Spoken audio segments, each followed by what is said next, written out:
ఇక Jubilee hills Rahmat Nagar లో MLA Mallareddy వినూత్న ప్రచారం చేశారు. బీఆర్ఎస్ అభ్యర్థి మాగంటి సునీతకు ఓటు వేయాలని టీ స్టాల్లో టీ చేసి ఓటు అభ్యర్థించారు మల్లారెడ్డి.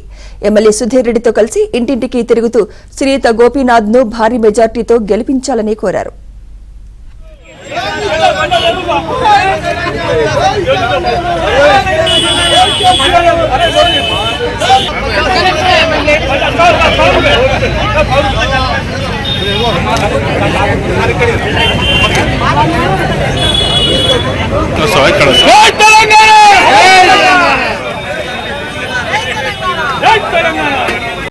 కొంచెం సైడ్కి రండి.